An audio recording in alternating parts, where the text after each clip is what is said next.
Hey, what's up, guys? It's Leon from Team Disciples, bringing you my top 8 Mekk-Knight Invoked deck profile that I played at this year's UK Nationals. It was a 702 player event with 10 rounds of Swiss. My record after Swiss was X3, finishing in 56th place. I'll post my matchups down in the description if you want to check those out.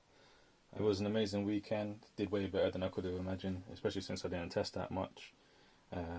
Huge shout out to the team as well, did great this weekend, managed to get 6 players in top 64 and then 3 of us in top 8, and then of course massive congratulations to Marcus Patel becoming this year's UK national champion. Massive shout out to the Brotherhood also, great place to play. Definitely check them out on Facebook, or if you're in London, come through on a Sunday. I also want to say a massive thank you to everyone that messaged me to congratulate me and everybody rooting for me to do well at this year's European Championships. All the interest in the list was amazing, definitely unexpected, but I decided not to profile the list until after Euros just to stand a better chance of topping the event. I'm sure my fellow Invoke players would know the challenges with the deck and how difficult it is to win in this format, but it becomes even harder when people already know that you're playing the deck, because the die roll that shouldn't usually becomes the most important thing, because they can make you go first game 1 and then you're already at a disadvantage. So decided just to keep all the cards secret for now, just to see if I could still surprise them during the tournament, and hopefully that worked out. But yeah, no more talking. You guys have been patient enough. Let's get into this profile. So we'll start things off with the Invoked engine with 3 Alistair, 3 Magical Meltdown, and 3 Invocation. So this is the main engine in your deck, so of course you want to max out on it because you want to see it in every hand. Magical Meltdown searches your Alistair, but also the second and third effect is super important in this version of the deck because it protects all your fusion plays. Alistair on normal summon searches the Invocation and is your main fusion material to make all your invoked fusion monsters. And then Invocation is your main fusion spell, and it also recycles the Alistair. Also in combination with the Alistair link, it allows you to loop the Alistair to fusion summon 2-3 times, which contributes to your spamming plays.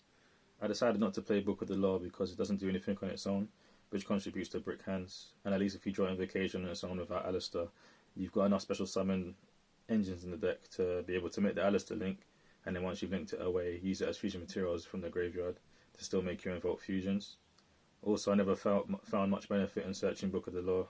Half the time searching Invocation was just as impactful, and a majority of your fusion spam plays requires at least 2 Invocations, and we're playing Desires in the deck, so you don't want to cut an Invocation to fit in Book of the Law because you never want to banish all your Invocations. So unfortunately the Invoked engine doesn't do anything on its own, so it's typically combined with hand traps in order to disrupt your opponent's plays, and then use the hand traps as material for your fusion plays on your turn, and controlling the game from there. Unfortunately I feel like the deck's been power crept to the point where all the decks in this current format has a way better grind game, so I decided to play the deck a lot more aggressively, combining it with powerful extenders that meet the requirement of 1 card giving you multiple monsters on the field. So to start that off with, we've got the Mekk-Knights with 3 blue, 2 purple, and 1 indigo. This ratio is a bit different than usual because you typically play 3 purple and 2 blue, but I feel that Blue Sky meets the requirements that I was talking about with getting you multiple monsters from 1 card, as it's the only one that's actually a +1 or +2 depending on how many cards are in the column. And purple is just the extra 2 copies of Blue Sky that returns in the next standby phase to give you a bit more presence if you wasn't able to OTK for your second push. And then you have to play indigo as a third target, just in case you go purple into blue, you can still search Mekk-Knight that you're able to summon that turn, still giving you 2 monsters. Blue Sky is also super important because it's the only Mekk-Knight that's actually level 6 or lower, which synergizes perfectly with the next engine in the deck, the Strudo and Mermeh for the Yazi Mermeh plays. This is the most powerful extender in your deck, giving you 4 monsters, essentially a go second scapegoat, contributing to all your link plays, and in combination with Alistair, some fusion spam / link plays. Yazi popping a card and then using the Nightmare / Security Dragon to pick apart the board before summoning Burrow Sword, and using the Alistair link to loop the Alistair to do fusion plays in between to get even more monsters to overwhelm your opponent and go for game. And for extra copies of the Strudo, we're playing the 1 Dragon Ravine and the 2 Terraformings, essentially giving us 6 copies of the Strudo in the deck, but also giving us the versatility of Terraforming, getting us to our 2 main engines in the deck, increasing the consistency of drawing a balanced hand of Alistair plus Extender. And I prefer to max out on copies of Destrudo, as it helps to play around cards in the meta like Abyss Dweller, Call by the Grave, Shark Cannon, and DD Crow. And for the final extended engine, I'm playing the Shadow engine with 3 Shadow Fusion, 1 Beast, 1 Dragon, and 1 Trick Clown. I chose to include the Trick Clown into the engine to allow Shadow Fusion to meet the requirements of 1 card getting us to 2 monsters, and then Dragon allowing us to pop a back row, and Beast to send off the construct to be able to draw a card, just to increase the card advantage. So essentially from 1 card we get to clear one of their back row, it gets us 2 monsters, and we get to draw a card, making it a +3. And then Construct is a light fairy and Alistair is a dark spellcaster, meeting the requirements to be able to summon the Alistair link. And when you link away the Construct, you get to add the Shadow Fusion back to your hand, so making it a +4, essentially getting all that advantage for free, making it too good not to include. Also, Shadow Fusion is a fusion spell, so it gets protected by Magical Meltdown, so the activation of it cannot be negated, so if they attempt to, then it will still resolve. And also they can't respond to the fusion summon, so the chain links of Construct, Dragon, Trick Clown, they can't respond to, so you essentially get to pop a back row without them being able to respond to it. And also if your Alistair gets stopped and you're still able to make the Alistair link, then you can activate the Shadow Fusion to trigger a fusion summon in order for your Alistair link to be able to search, still get you to your invocation, allowing you access to your invoked fusion monsters. And also the same goes with instant fusion, a last extender. Still same as before, starter, extender, removal. Only 2 copies now, just for space reasons, but I would play 3 if I could fit it. And then for the final monsters in the deck, we've got the hand traps. We've got 3 Phantasme and 3 Ash Blossom and Joyous Spring. So Phantasme in this deck isn't really used to dig you into more hand traps, because obviously we're only playing Ash Blossom. It's more to have a free monster on your opponent's turn before your turn's even started, whilst fixing your hand to be more balanced to take on whatever matchup you're going against, get to the relevant power cards to help break the board and win that matchup, as well as allowing you to shuffle back cards that you don't want to see in your hand, either the bricks in the deck or multiples, increasing the consistency of the deck overall. And then of course 3 Ash Blossom being the most generic hand trap, giving you the most coverage, being able to hit something in every single matchup. The thing with this deck is I don't really like drawing a handful of hand traps, because even though you're able to stop your opponent's plays, if you don't have an impactful enough push on the following turn, then they're just going to do the same thing the turn after and overwhelm you. So I'd rather just have a handful of good extenders, and as you can see from the feature match, if you draw enough of them, you're able to play through almost anything. And of course we side more hand traps for the combo deck, so we stand a better chance game 2 and 3. And now finally for the staples of the deck, we've got the 3 Twin Twister, 3 Call by the Grave, and 3 Pot of Desires. So we're playing 3 Twin Twister because it's good against the top decks of the format, and Sky Striker, Salamangreat, and Orcust, as well as being good against Rogue, and able to our main deck out to Mystic Mine. And then we're playing 3 Call by the Grave just to stop any hand traps. It's also great against Orcust, being able to banish the Dengrisu when they try and bring it back. It's also the only card that can effectively stop Lancia games 2 and 3 when they side it in, so it's very important for that as well as being the only real kind of trap card for us going first to be able to interrupt our opponent. And then of course 3 Desires. We're playing a 45 card deck and we just need as maximize consistency as possible. Banishing 10, drawing to some of our power engines, and then making sure that we see our Alistair is very essential for the deck. So this is the main deck, the usual 8 ways to get to Alistair, 17 extenders, as well as the 3 Phantasme, giving us a total of 20 ways to special summon monsters, 22 monsters, 23 spells, bringing us to a 45 card total. It's possible to cut a couple of cards to bring the overall count down, but I found it made it more difficult siding, so I decided to keep it as 45. Also, at a number of reducing the chance of us drawing our bricks and drawing multiples in the hand. Just preferred it for consistency. And now for the extra deck, we'll start with links. We got 1 Boros Sword, 1 Nightmare Unicorn, 1 Tri-Gate Wizard, 1 Alistair the Mekk-Knight Invoked, 1 Security Dragon, 1 Nightmare Phoenix, and 1 Link Karibo. So Boros Sword's your main win condition, boss monster, OTK enabler. It's the main reason why you're able to OTK even without Alistair. Essential for the deck, I wouldn't play it without him. Nightmare Unicorn and Nightmare Phoenix are utility, being able to remove cards on the field. Nightmare Unicorn is the main out to one of your main outs to Colossus. as well as being able to out Mystic Mine other cards. So typically, if you can't OTK, you'll use your Nightmares to pick apart the board. And then we have Tri-Gate Wizard, which may seem like an unusual choice, but we play it in the deck because of his one co-link effect. Essentially, you co-link it with Borrelsword Dragon to give it double damage, which allows you to OTK Sky Striker through Eagle Booster. There's a 3-card combo for that. I'm going to show that in another video. Then we have Alistair the Menace Invoker, your main link 2. Contributes to all your fusion spamming. Every time you fusion summon, you're able to search another invocation to continue fusion summoning. It also counts as Alistair in the graveyard, so if you can make it, you could use it as fusion material if you have invocation but no Alistair.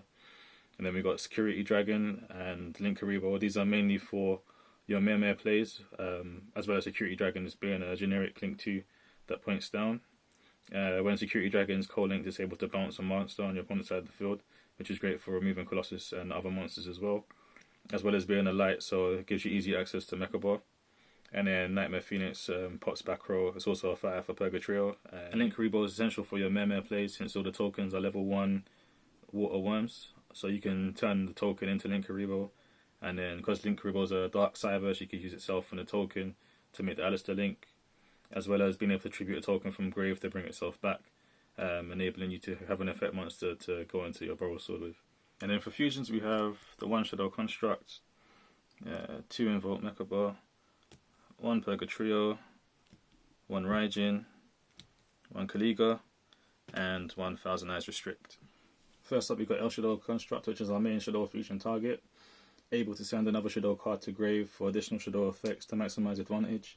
It's also a 2/8 attack, which can contribute to our OTKs, as well as being able to destroy any special summon monster at battles, acting as decent non-targeting removal for certain difficult monsters to clear, such as Crusader, Avramax, and Borrelord Dragon.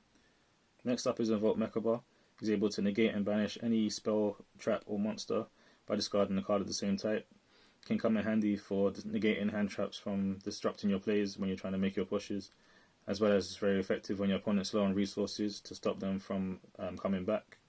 It also takes a light as material, so it's one of the easiest ones to access through your Mekk-Knight or Shadow engine. And then there's Purgatrio, who's your main OTK enabler. He gains 200 attack for every card your opponent controls, allowing his stats to get really big.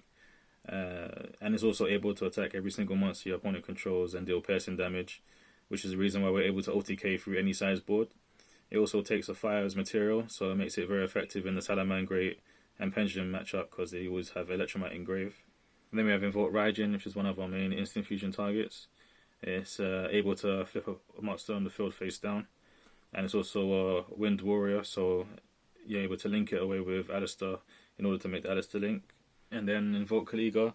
He's our main card that we try and summon when we're made to go first. Seeing as it only allows each player to activate one monster effect, it's very difficult for combo decks to combo through it. So as long as you can keep it face up on the field, they can't really do their plays. And then we're able to boost its defense by 1,000 with Alistair, so that they have to have 2/8 or more to get over it. And finally, Thousand Eyes Restrict, another instant fusion target. Great removal, being able to equip the opponent's monster to it. Able to get rid of Colossus, able to get rid of a Sky Striker link without triggering Wraith. And helps put 2 cards in the same column so we can summon our Mekk-Knights. And then for the final card in the extra deck, the Synchro Yazi. You make it easily by using the Strudo. It's able to pop a card in your opponent's side of the field in itself, and then when it's destroyed, it can special summon a worm monster from your deck, so usually Mare. Also, it can't be targeted, so it's very difficult to negate this effect. So yeah, that's the extra deck. We've got 7 links, 7 fusions, and 1 synchro. And now finally for the side deck, we played 5 monsters in the form of 3 Ghost Ogre and 2 Pankratops, 5 spells in the form of 3 Hatrinade and 2 Book of Eclipse, and then 5 traps, Red Reboot, and 2 Infinite Impermanence. So the first thing you probably notice when looking at this side deck is that I'm not playing any Artifact Lanciers, which is a very popular and impactful hand trap this format.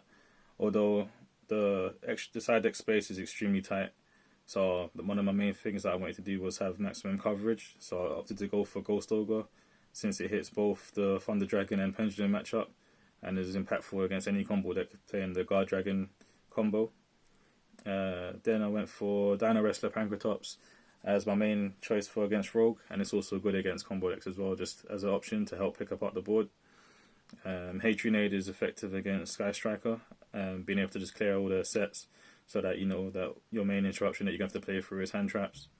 And the main problem before was with them chaining Eagle Booster and not being able to kill them, but now with the Tri-Gate we can OTK through that, so I find that this is much better than Kaiju's. So your playbook of Eclipse is good going both first and second, being able to interrupt plays as well as flip down Floodgate monsters and hitting every monster on the board.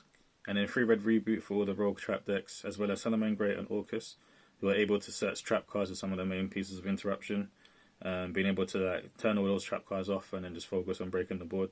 And finally, 2 Infinite Impermanence. I chose this because I felt like it was the next most generic hand trap next to Ash, giving me good coverage against the majority of matchups.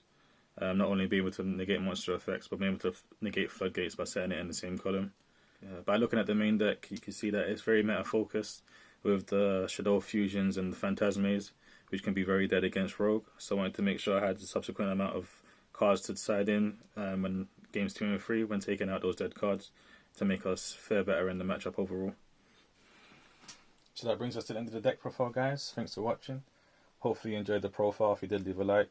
If you have any questions on the deck, feel free to leave a comment. I'll be happy to answer them for you. It's definitely a different take on the deck, so try it out. Let me know what you think. Hopefully, if nothing else, you manage to get some ideas to incorporate into your current strategy, including some of these engines. I want to give a final shout out to Team Cerebros and Team Sneak Attack. Bunch of great guys. Hopefully they did well at Euros as well. Get more UK representation in Top Cut. Any updates to my Euros profile could be found on Yugi Joe's channel, as well as anybody else who wants to profile as well should be up on their channels as well. I'm going to leave a comment down below just to let you guys know how things ended up at Euros.